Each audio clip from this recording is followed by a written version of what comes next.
The road up to McLeod Mountain begins at Duff. It's a gated community, as you can see when we pass through the gates, and they also have a guard that you must pass by. This video will take us to the top of McLeod Mountain. I mistakenly call it McLeod's Mountain because I knew Mr. McLeod and came up here with him long before this road was improved. I've mentioned this before on some of my videos, but when I came up here with Jim McLeod, he was driving, I think, a '54 Chevrolet. It was the same vehicle that he drove around La Follette for a long time, with the driver's side door missing. And what happened, he was up here in his automobile, and he was in reverse, backing up, and he had his door open looking back to see where he was going, but he didn't see a tree, and the tree caught his door and pulled it off. Jim McLeod was a one-of-a-kind individual, and I feel honored to have known him. As we continue up to, I'm going to say it the way I normally say it, McLeod's Mountain, because I say it like it's still his mountain. Jim McLeod had a lot of dreams for this area.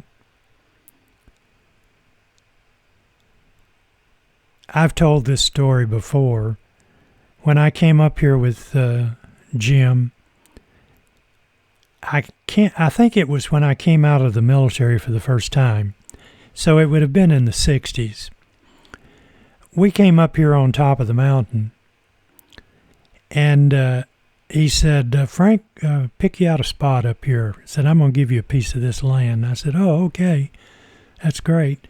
He had some wooden stakes in his trunk of his car. So I picked out a piece of property overlooking the valley, and I said, I believe I want this one, Jim. He said, oh, okay. So he took out a magic marker or some kind of a pencil, and he wrote my name on it. And we drove that stake into the ground. He said, okay, that's your property. And I've wondered to this day if anybody ever found that stake and saw my name on it. I guess in this day and time, if you'd have had a cell phone and you could have recorded that, you probably could have claimed that piece of property. But I find it kind of funny.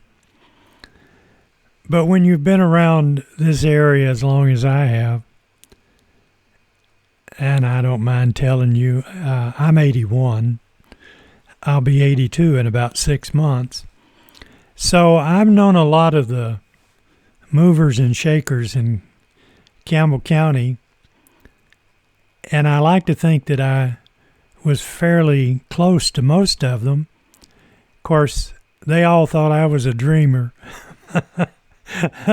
I tried to get them involved in the music business, and I know we'd be sitting around having coffee, and I would talk the music business. And at the time,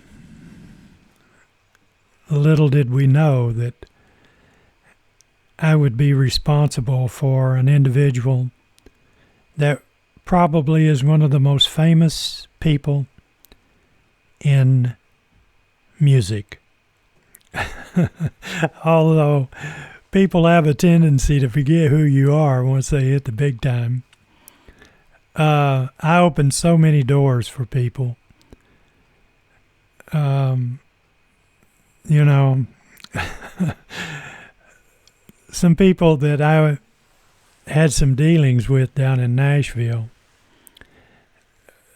they would not have given certain people the time of day if they hadn't networked me down there in Nashville. But that's the way it goes, you know. You win a few and you lose a few. Just like Jim McLeod.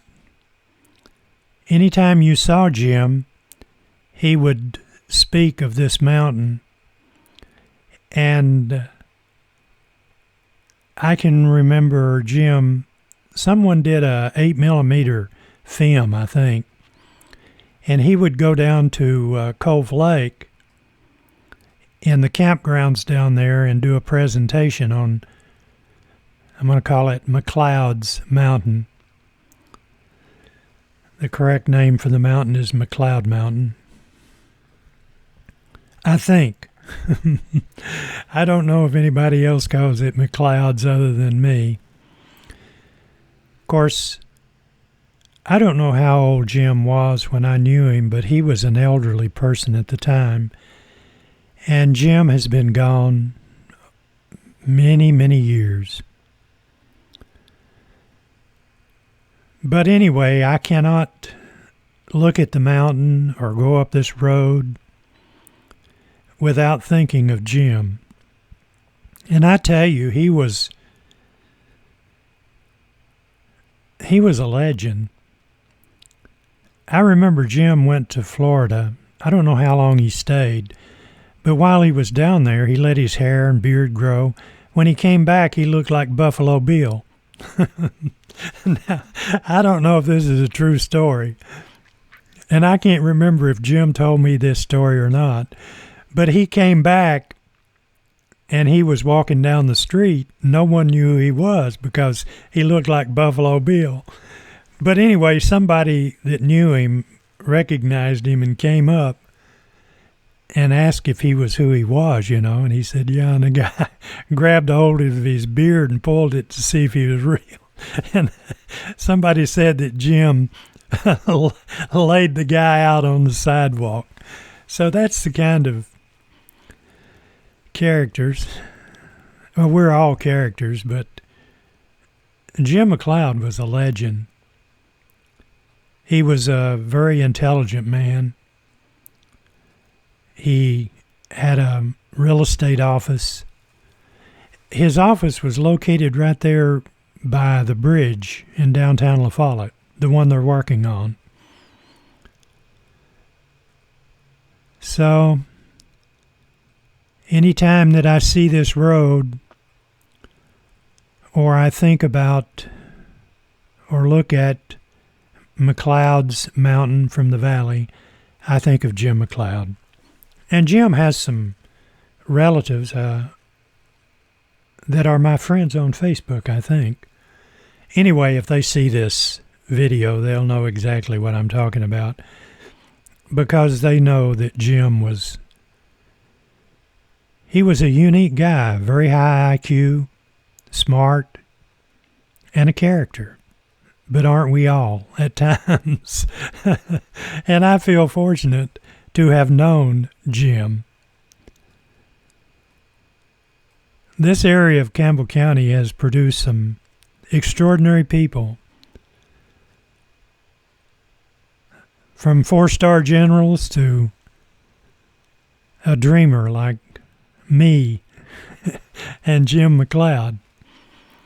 Up here on Jim McLeod's Mountain, and Jim putting my name on a stake saying, "This your property, Frank." I just wonder if anybody ever found that stake, or after Jim came back up here and I wasn't with him, if he pulled the stake up and took it home with him. I'm laughing because it's great memories. I love these memories.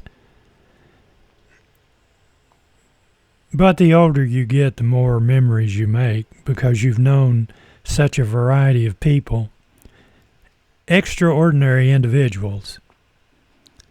And Campbell County has produced its share. Just across if you're not from this area and you're watching this, just not far from here across the mountain, in Jellicoe, is the home of Grace Moore, one of the most famous opera performers in New York. I bet you didn't know that. So I don't know if it's in the water or in the air, but Campbell County has produced some extraordinary people. And this McLeod's Mountain gave me the opportunity to know one of those extraordinary people.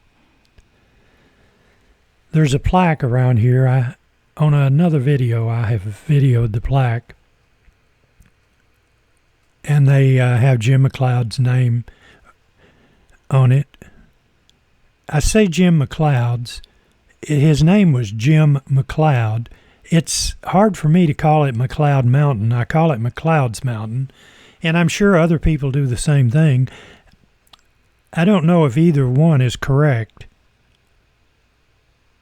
I guess it all has to do if you think Jim is still up here on the mountain. His memory's up here, because when I come up here, there's no way I can not think of Jim. I pulled this video.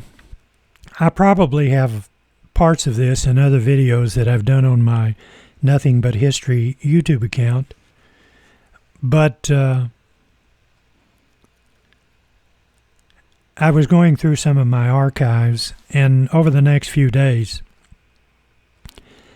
I'm going to be pulling out some of that video and recompiling it and posting it on my Nothing But History YouTube account, because most of my old stuff was on an old YouTube account, which I more or less deselected. I have a couple of videos out there on it, but I don't maintain that video or that YouTube account like I do this account, because this Nothing But History account is a partner, YouTube partner.